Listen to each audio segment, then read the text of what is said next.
Recommendation that the agenda for the regular council meeting of February 10th, 2020 be adopted as presented with the addition of item 5F, the North Coast Community Services regarding letter of support for Child Development Center, and 5G, Prince Rupert Gymnastics Association regarding a letter of support for warehouse development.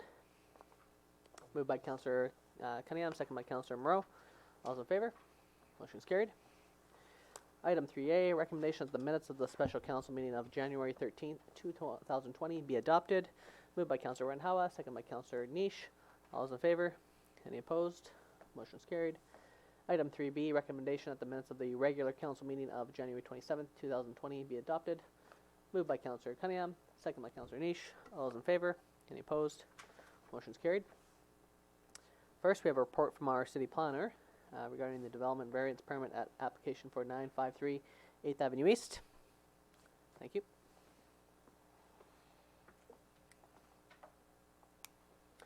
Welcome back.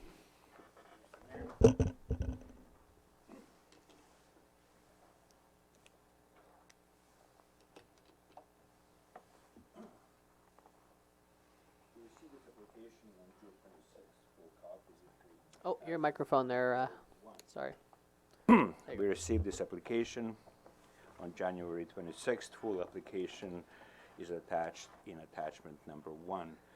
The subject property is located at 953 8th Avenue East. It is currently vacant, but recently an older house and in the back the older garage have been removed. The variance is for the rear yard setback from 3 meters or 10 feet to 0.1 meters or 1 foot in order to accommodate a 2-door garage. This is an older neighborhood, but there are many inconsistencies, and this should not affect the neighborhood adversely. The cost there is no cost or budget implications. The application requires approval to proceed to public notification. That concludes my report, Mr. Mayor. Thank you. Any questions from council? Councillor Scott Morvan and Councillor Niche. So in the document, the garage is needing a variance, and what is this particular variance regarding the garage in the back? Is there a detached garage for this one, or is this a... Yeah. It's a detached garage. So if you look on a screen, I highlighted the rear yard setback is 10 feet, and they're trying to reduce it to 1 foot. That's the variance. Okay, and then it sounded like there was no adverse effect to the community. It sounds like they're very inconsistent. By staff estimation, none. Of course, it has to go to the neighborhood comments. Fair enough. Thank you. Now, correct me if I'm wrong, but isn't the setback from an accessory building, if there's a lane, only 1 foot? For undeveloped lanes and public properties. This is a developed lane. Okay, so a developed lane is undeveloped lane is 10 feet still. Yeah. And a developed lane is 1. Okay. Okay, I didn't know that one. Anybody else? Okay, moved by Councillor Renhawa that the development variance permit application DP 2002 for the property located at 953 8th Avenue East proceed to public notification. I'll second that. Second by Councillor Scott Morvan. Further discussion? Okay, all those in favor? Any opposed? Motion's carried. Thank you very much. We can call Councillor 80 back into the room.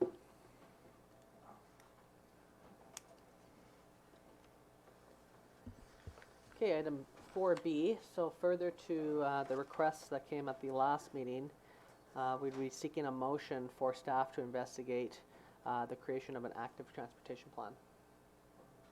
Moved by Councillor Moreau, seconded by Councillor 80. Discussion?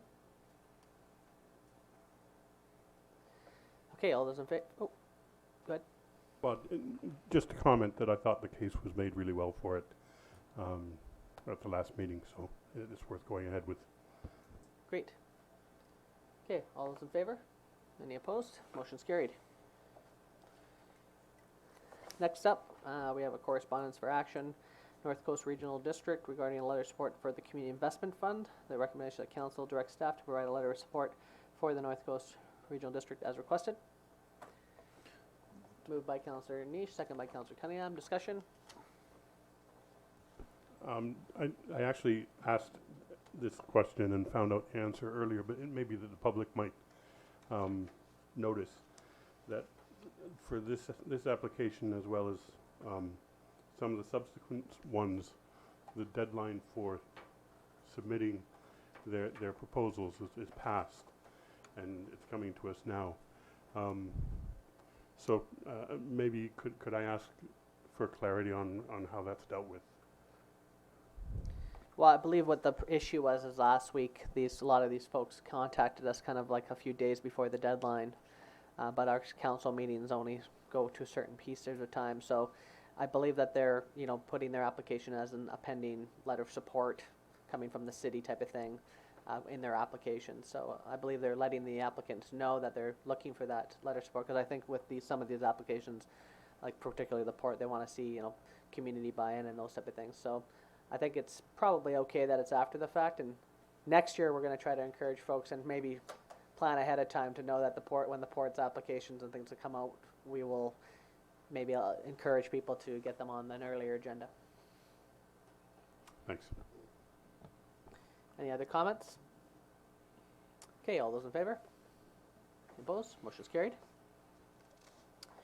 Okay, item B, another one from the Gitgat First Nations. So the recommendation that council direct staff to provide a letter of support for the Gitgat First Nations as requested. Moved by Councillor Niche, second by Councillor Skelton Morvan. Any discussion? Yep.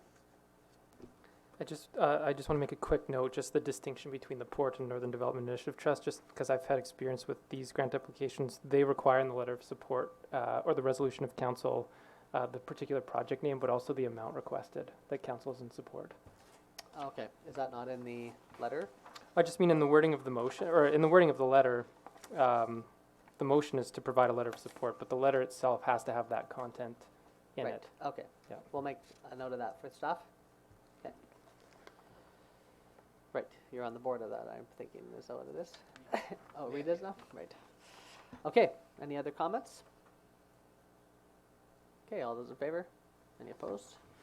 Motion's carried. Okay, item C, a recommendation that council direct staff to provide a letter of support for the Fellowship Baptist Church and Preschool to the Prince Rupert Port Authority's Community Investment Fund. Moved by Councillor Cunningham, second by Councillor Niche. Further discussion?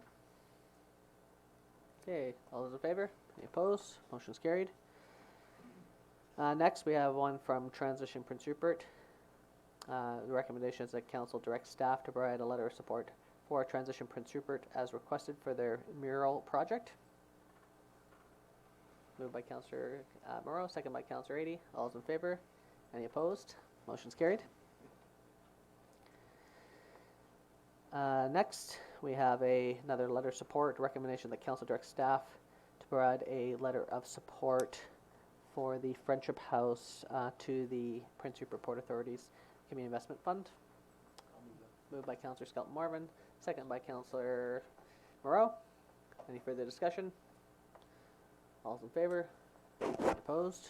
Motion's carried.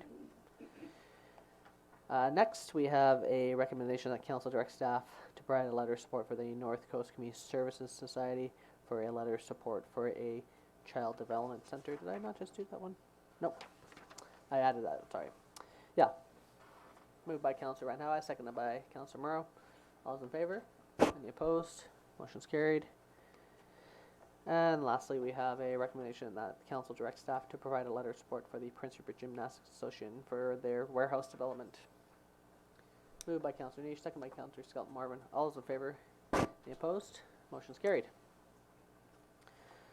Okay, some reports from members of council. I'll just report that I was in Prince George at the last council meeting and had a variety of meetings there. Most notably, we met with the Premier regarding the Resource Benefits Alliance, which is to try to create a revenue sharing arrangement through all major industry developments that are happening in the Northwest to see direct dividends back into the community.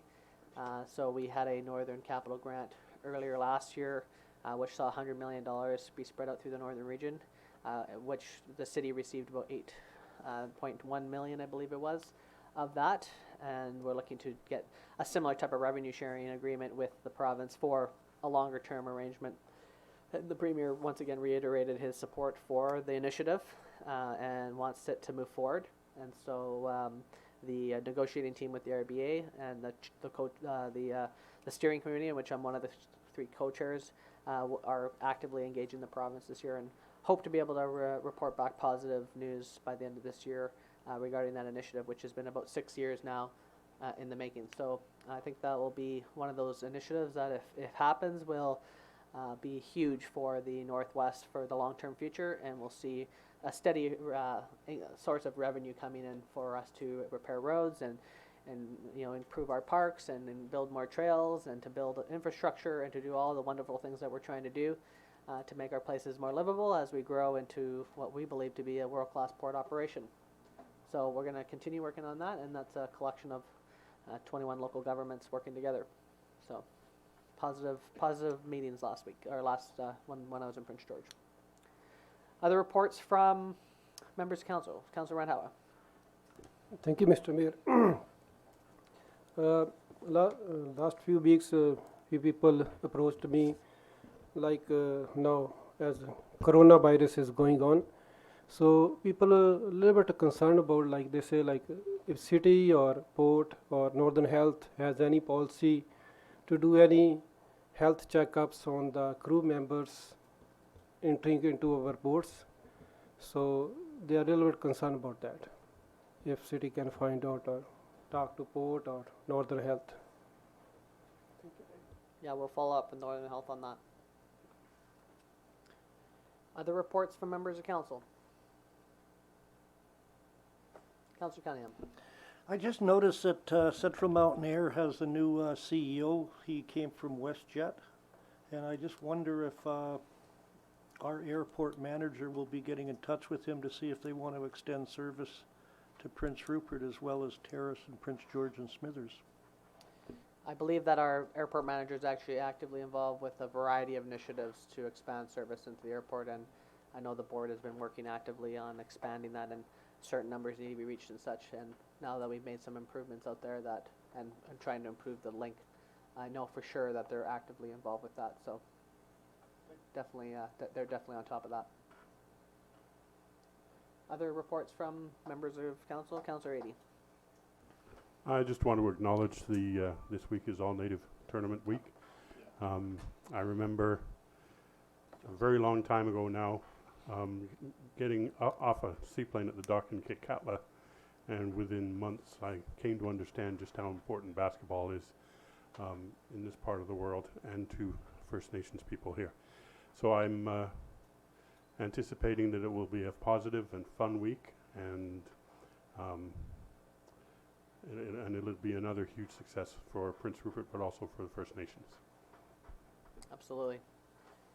Councillor Skelton Morvan.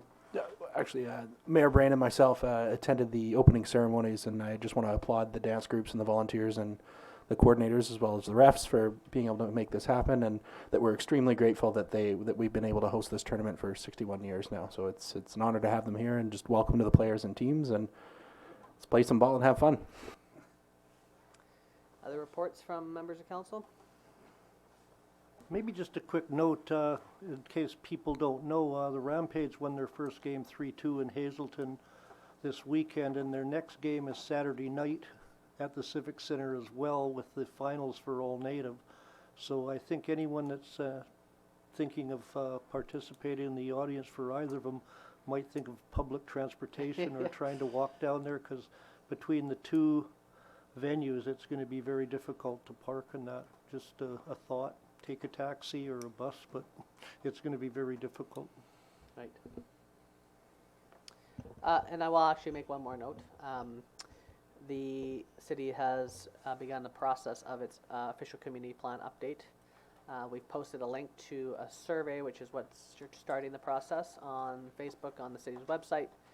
We're encouraging all residents to participate in that survey because it's really going to help inform a lot of the land use policy. It's how we're going to take some of the Rupert 2030 vision and make it come to life, because these things need to be put into law, and that's how the official community plan we'll translate that to that. So more participation. Then later this year, there'll be tons of opportunities for the public to engage with that process. And so that process is how we will update the entire plan and vision for the town. And so people participating on that helps us be informed on what the feedback and review we get from residents, which we absolutely need to ensure that it reflects the values of the residents of Prince Rupert. So we want to do another call out for people to fill out that survey to start, and then there'll be some opportunities through the budget time as well as other opportunities to have public engagement.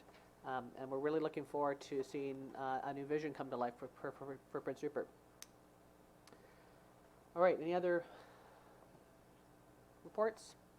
Okay, so then I would entertain a motion to re-adjourn our recessed closed council meeting under the section 90.1 E and K of the Community Charter. Moved by Councillor Niche, second by Councillor Skelton Morvan. All those in favor? Okay, the public meeting is adjourned.